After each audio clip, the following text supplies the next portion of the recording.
the number one issue is that people are going to be watching this debate to see how they perform. We know the concerns about Joe Biden's age. We know the concerns about Donald Trump's mental sort of ability, and not on the age factor, surprisingly, given he too is 78 and makes many gaffes, but just, can he hold it together? How rogue does he go? So I think, the number one thing is just people will be watching to see how do they behave and how do they perform. Are you two really the best we've got? That was the zinger question to Sunak and Starmer at our leaders' debate. Surely many Americans are asking the same question about Biden and Trump. Or are they?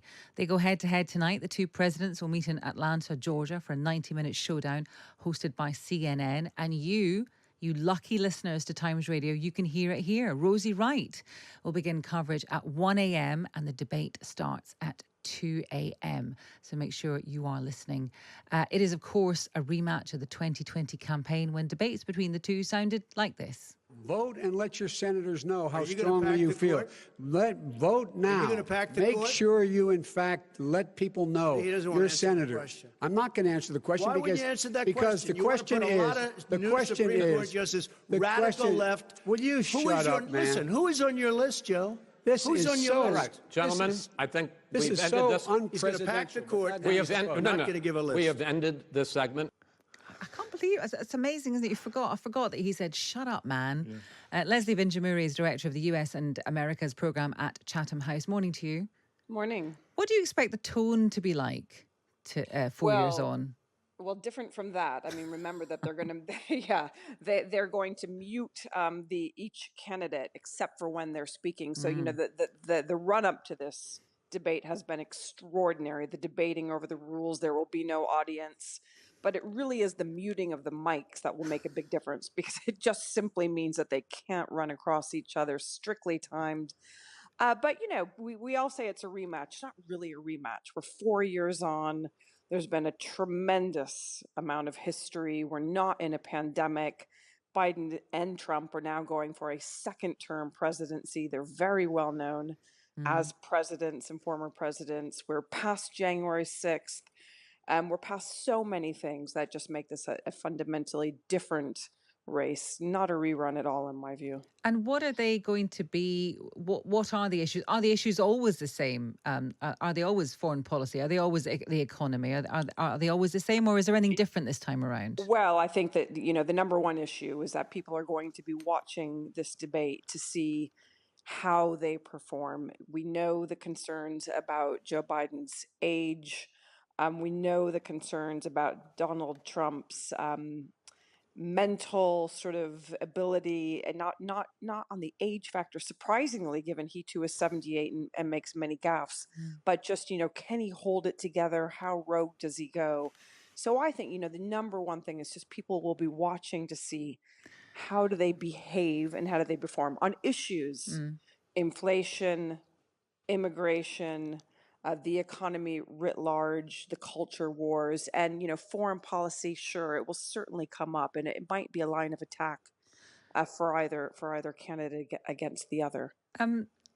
We've been asking throughout our election campaign, and someone asked the question directly to the two candidates to be Prime Minister last night, are you two really the best we've got? Do Americans think that when they look at Biden and Trump, or not? Well, I mean, I think that they do think that, certainly, and it's, for a variety of reasons, but I don't think it's going to be the question that's asked. I think really they will be very much focused on the candidates. I think people have accepted that this is, where we've got to, and they're looking ahead. So it's a very different tenor of debate than takes place in the UK. Very much so. Well, we will be listening. Leslie, thank you very much. That's Leslie Vinjamuri, director of the US and America's program at Chatham House. And if you love your American politics, or you just love seeing two titans clashing like Trump and Biden, then Times Radio is the election station, of course. So that means that in the early hours of Friday morning, you can hear that presidential debate. Joe Biden, Donald Trump arguing over the future of America, of course, who become becomes president affects everyone, including us. Rosie Wright will bring you all of that expert analysis from Times correspondents, reactions from Trump and Biden supporters to how their candidates performed. It's the US presidential debate. It's hosted by CNN and it's brought to you live on Times Radio. Coverage starts at 1 a.m. on Friday morning and the debate starts at 2. Thank you very much, everybody, and hello, Philadelphia. Went to school if you're not. Inflation is raging, crime is out of control. Europe is in chaos, the Middle East is exploding, Iran is emboldened, China is on the march, and this horrible, horrible president is dragging us toward World War III. We're going to be in World War III soon. I see every move he's making. Remember, Trump was right about everything. You see the cap? Trump was right. The convenience stores are closing down left and right. The pharmacies have to lock up. The soap. There's soap. You want to buy a little bar of soap? You got to go through a big deal. Open up the glass. Open up the steel. You can't keep a bar of soap. People walk in, they just take it. You can't buy toothpaste. You can't buy a toothbrush. You want a toothbrush, it takes you 45 minutes. But with your vote, Joe Biden's wave of bedlam and death and terror will begin to recede the moment I take the oath of office, January 20th.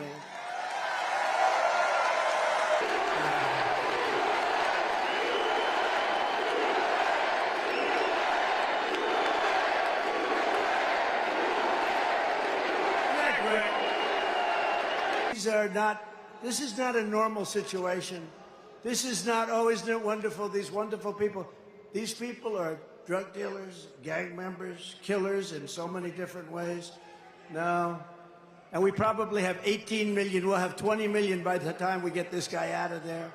But we got to get him out fast. We got even bigger problems. We got to get him out fast. The biggest problem is what he's saying to Russia, China, to Kim Jong-un, North Korea. What he's saying to these countries, they're laughing at us. They can't believe this has happened to America. On day one, I will seal the border, stop the invasion, and send Joe Biden's illegal aliens the hell back home. I was a kid too, can you believe it? I'd ride my bicycle to the park. My mother loved me, but she'd say, oh, good, now be home at a certain time, you know. I'd ride there. This went on for years. There was never any thought of anything happening. Now, if you go to a park near your home, you have a very good chance of never seeing your child again. This is not living in a country that we grew up in, and we're not going to stand for it. We're not going to stand for it. We're going to take our country back. We're going to take our country back. And on day one, we will begin the largest domestic deportation operation in American history. We have no choice. We have no choice.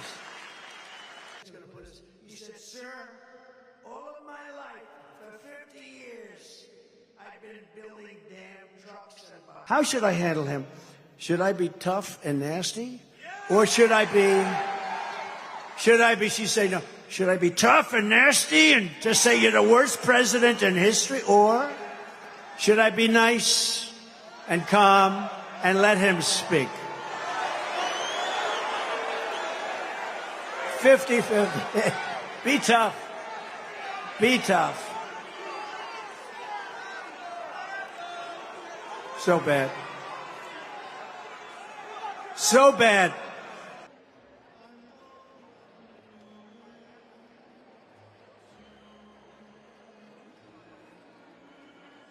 Who likes Crooked Joe the best?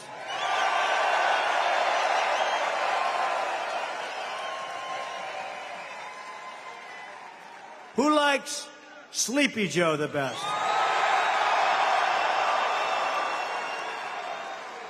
Crooked Joe? Sleepy Joe?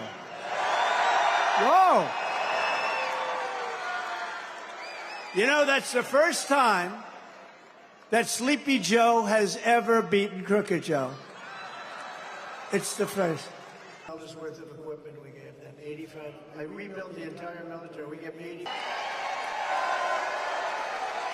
So you have a second very important function. You have to, you know, we win Pennsylvania, we win the presidency. He said, sir, all of my life, for 50 years, I've been building damn trucks and buying them.